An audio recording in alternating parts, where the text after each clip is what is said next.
Hi, I'm Dr. Sri Banerjee, and in this video I will be talking about Vedic astrology. And for starters, when you think of astrology, this is a type of pattern recognition and associations that have been created from patterns that that exist within planetary configurations. Now, to understand and listen to some of the stories and corresponding characteristics, there is a certain level of suspension of disbelief that is needed. However, I think if we are to make that leap and then are able to provide some meaning from this, then we can actually provide what is within the screen. So, on the very left, the Rashi chart is actually your sun sign astrological natal chart. This is in Western astrology similar. And so if you look on the very top, then the ascendant or the Lagna, that is at the very top. So this is right here, and then if you look over and go around, then you'll find a lot of different houses. And then, so when you look at a typical chart, then you look at the ascendant, which is the Lagna, and then you look at the nakshatra that is correspondent to that. And so there are 27 nakshatras in the sky. And so the moon goes through all 27, and the planets go through all of them. And each one of them corresponds to approximately 13 degrees and 20 minutes.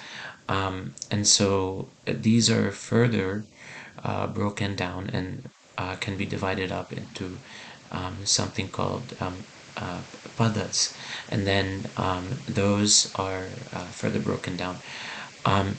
And these have a lot more significance. For instance, Ashwini is a nakshatra. And so many times this can be used to create names for babies or think of first syllables.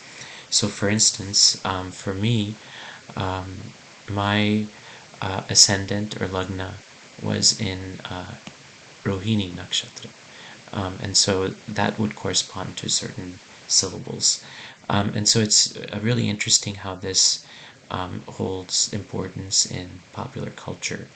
If you then look at where the moon is and the nakshatra, and also the ruling planet, so the ruling planet for the main nakshatra is the sun. So the main nakshatra is Uttarashada, and then the corresponding ruling sign is the sun. So then that corresponds to something that is important. Something else that is important is the Mahadashas. So the first Mahadasha is started off by the sun, which is correspondent to the nakshatras. And then after which follows each of the planets and the subplanets. And so these create eras in a person's lifetime and sub-eras. And so this is how these correspond. So as you can see in my chart, in this, then there's 10 years for moon, and then Mars, and then Rahu, which ends in 2021, and then 2021 Jupiter starts and ends in 2037.